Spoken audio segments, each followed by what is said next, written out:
Okay, parents, I'm going to explain the over homework that your student will be bringing home. I give homework Monday through Thursday, and it is usually this format where I will have 1 to 5 multiple choice questions.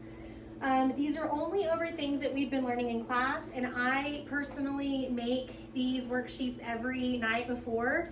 So it's things that I've covered in class, and it tells you at the very top that strategies are worth half of their grade.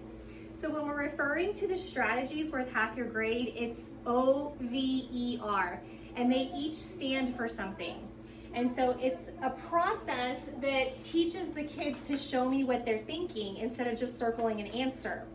Every single student is taking home or has already in their Expandifile a paper that I gave them that explains what you do on the O, what you do on the V, what you do on the E, and what you do on the R to every question. And it goes in more detail right here. I'm going to demonstrate those things for you on these questions just to kind of give you an idea of what's expected in case you start seeing papers back that are taking points away for them not doing these things. So I'm training them today and every day that it's always a good practice to take, and if you'll just pretend that this blue marker is actually a pencil, that they will take their pencil and write OVER, so that as they complete the steps on a question, they can cross off the different parts, okay? This is going to take us through a 4-part process. So you begin with reading the question. I always read the question out loud to them in class, and I will post this on my Schoology so that if they need help when they're at home, they can see it posted and hit play and it will read it to them. So we read it out loud. Which of the following is the safest way to smell an unknown liquid during a science lab experiment? We see the picture of the girl, and then we see our answer choices. The very first step that you're supposed to do is O for observe, which means you look and see if this has a picture. If it does have a picture, you tell me 3 things about that picture. So 3 things that is happening in this picture. Any 3 things that you see, we are observing to see if this can help us. So I see a student.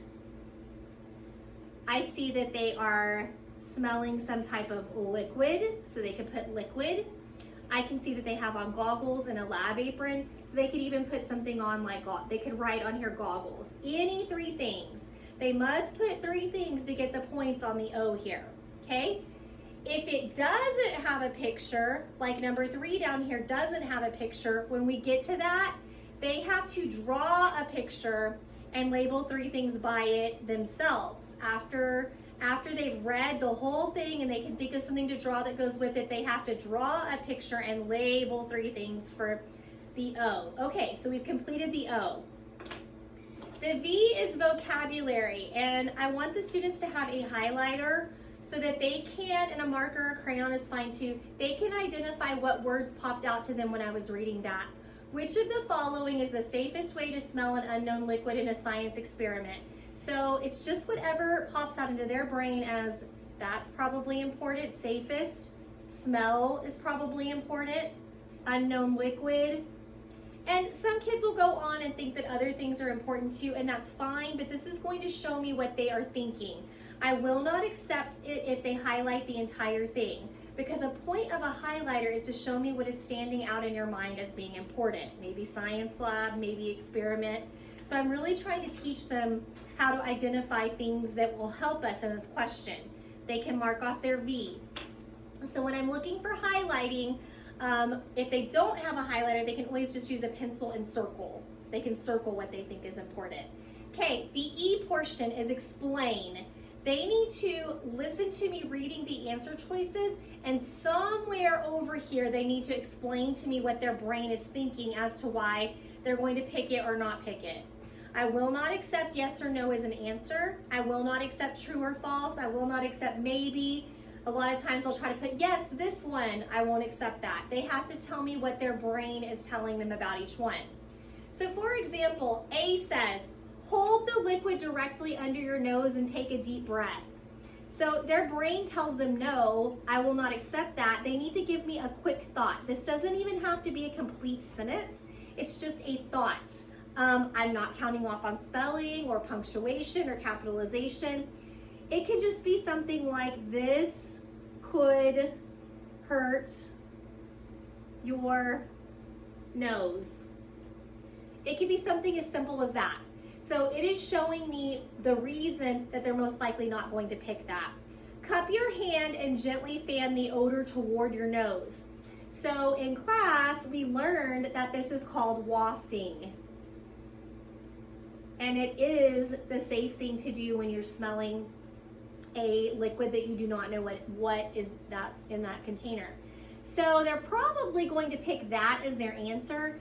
And so basically they're just going through here and showing me what they think. We read this one in class, move the liquid back and forth under your nose, and someone was raising their hand and said, this would be dangerous because you could spill it on you. Ask your friend to smell it and describe how the liquid smells. Someone in class said, well, then your friend is in danger.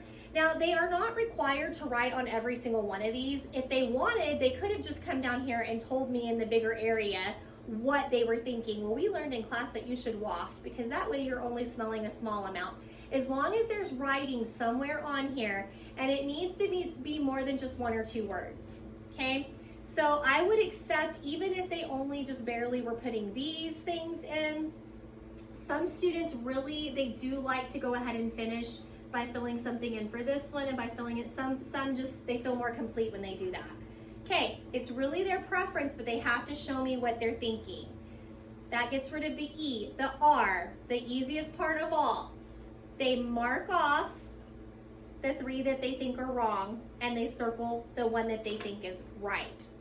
So again, this blue would normally be a pencil, and the only other color that would be on here would be your highlighter if you're using a highlighter or a marker or a colored pencil to mark your vocabulary. And that is the whole process. So I'm going to show you one more down here where they do not have a picture, okay?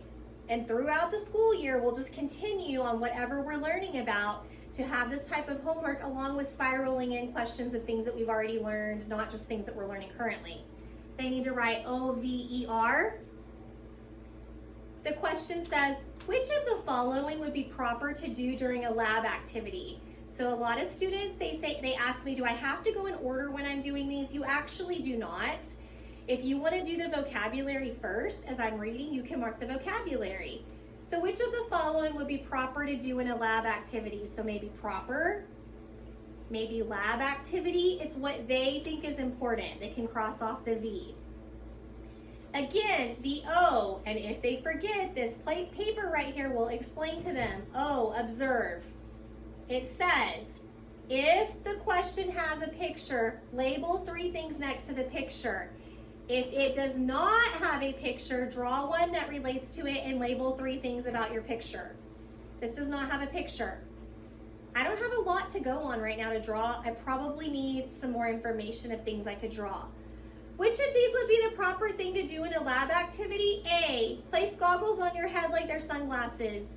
B, blow up rubber gloves like a balloon. C, wait for the teacher's instruction before starting the activity.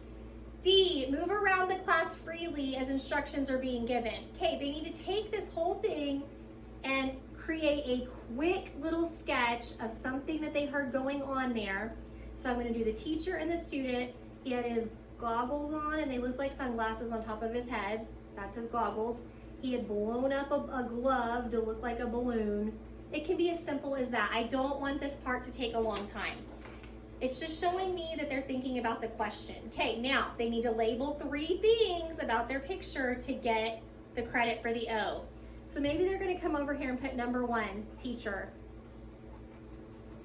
Number 2, maybe they're going to come up here and put the word goggles. Number 3, maybe they're going to come over here and put the word glove. And that's fine. If they've got 3 things, I will give them credit along with the picture for their O. E is where you're explaining what your brain is thinking. And just to show you again, you could just come over here to the extra space and you could write out a thought in this extra space. You do not have to go next to every single one. So they could come over here and they could write for me, we learned, you always wait for instructions.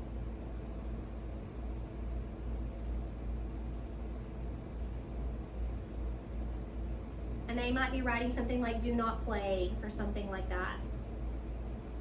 So it's not even necessarily next to an A, B, C, or D. They're just writing over here in the extra space. I've even had kids before write me a note that says, see the back of the paper, and then they'll flip it over on the back, and because they need more room, they'll tell me that they were on number 3, and they'll be writing out their little reason of what they're thinking. As long as they tell me where to look, that would be fine also, okay? All right, so after you've given me an explanation, I understand why you're not going to be picking goggles on your head like a sunglass, okay? Blowing up a rubber balloon. You are waiting for the teacher's instructions as your correct answer. You're not moving around freely doing whatever you want while the teacher's giving instructions. So that right there will knock out your explaining, and what your R stands for is reducing it down to the right answer. Not you, not you, not you, yes, this answer. I do require that they cross off the wrong ones and circle the right one. Now, again, this procedure should not take them that long because we're already going to have read them in class and they're going to be familiar with what it says. They just need to go through the process. If it's taking them any longer than 15 minutes with you working at home, then they're probably getting distracted by something and they might need you to sit right there with them, because it should never honestly take longer than 15 minutes and then they're on their way doing the next thing. Thank you. I hope this helps.